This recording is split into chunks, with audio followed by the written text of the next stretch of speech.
আসসালামু আলাইকুম। আজকে আমরা দেখব এই ডিজাইনটা আমার যে মনিটরে যে ডিজাইনটা দেখতেছেন এটা কিভাবে করে এবং কালারগুলো কিভাবে আমি করব, আর সেই ডিজাইনটাই আজকে আপনাদের দেখাবো।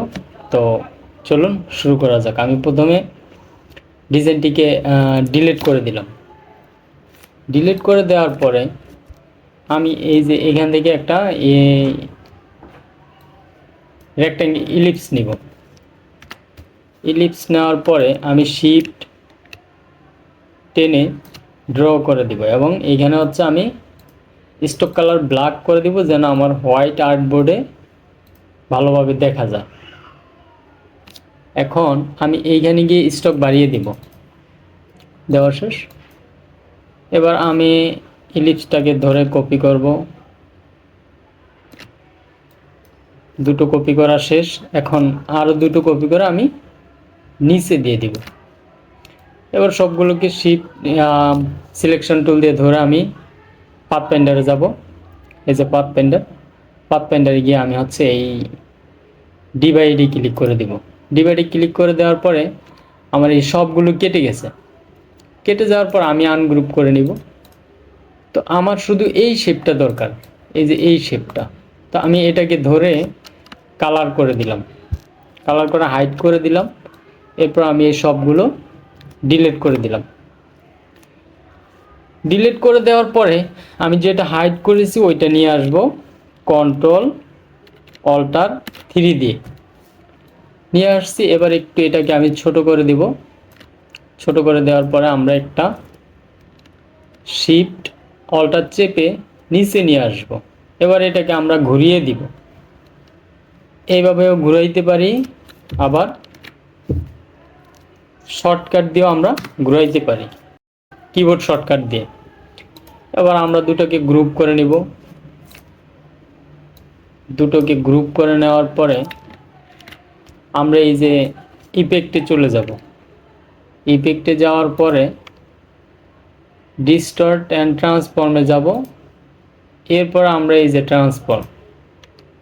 ট্রান্সফর্মে যাওয়ার পরে আমরা এটাকে হচ্ছে প্রথমে কপি করব।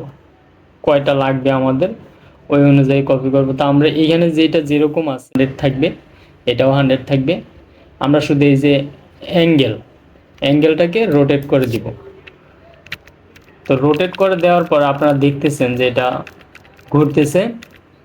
তো 20 ডিগ্রিতে দেওয়ার পর এটা খুব সুন্দরভাবে ঘুরছে। এরপর আমরা কপিতে ক্লিক করব। কপিতে দিয়ে দেব। আপার বাটন চাপ দিলে এটা অটো কপি হয়ে যাবে। 8টা হয়েছে। এবার আমরা ওকে দেব। এরপর আমরা যেটা করব, পুরোটা সিলেক্ট করা আছে, আমরা এই সিলেক্ট অবস্থায় আবার ইফেক্টে চলে যাব। ইফেক্টে গিয়ে আমরা আবার ডিস্টর্ট অ্যান্ড ট্রান্সফর্মে যাব। এই যে এরপর আমরা এই যে ট্রান্সফর্মে যাব। ট্রান্সফর্মে গিয়ে আমরা এবার এইখানে 100টাকে 91 দিলাম। এরপর আমরা হচ্ছে ভার্টিক্যালও আমরা 90 দেব। এখন দেখতেছি 90 দেওয়ার পরে এটা আমাদের এই যে এইখানে এখনও শর্ট আছে। তাহলে আমরা আরও কমিয়ে দিয়ে দেখি কি হয়। এটা হচ্ছে 73-এ দিলাম। তো আমরা উপরেরটাও 73-এ দিয়ে দেব।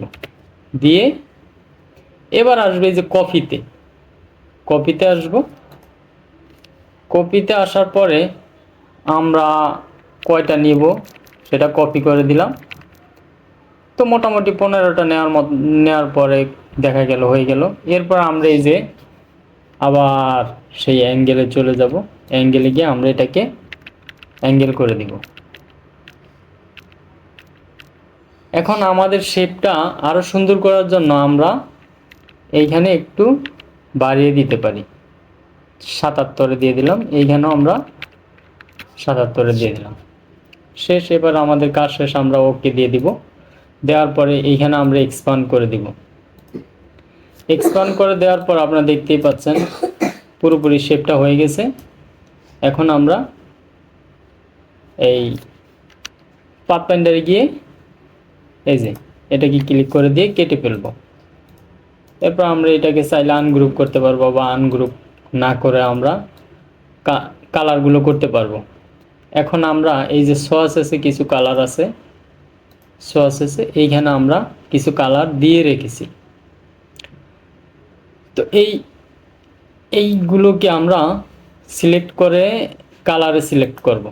করার পরে আমরা এই যে চলে যাব ফাইলে ক্লিক করে আমরা চলে যাব স্ক্রিপ্টে ক্লিক করার পরে এই যে র্যান্ডম সোয়াসেস ফিল, এটাতে ক্লিক করলে অটো কালার হয়ে যাবে। তো এই হচ্ছে আজকে আমাদের ভিডিও। যদি আপনাদের ভালো লাগে লাইক কমেন্ট শেয়ার করবেন, এবং কি ধরনের ভিডিও পেতে আপনারা চান, কি ধরনের ভিডিও দেখতে চান, এগুলো অবশ্যই কমেন্টে জানাবেন। আমি চেষ্টা করব আপনাদের ওই ধরনের ডিজাইনগুলো করে দেওয়ার জন্য। থ্যাংক ইউ, ধন্যবাদ সবাইকে।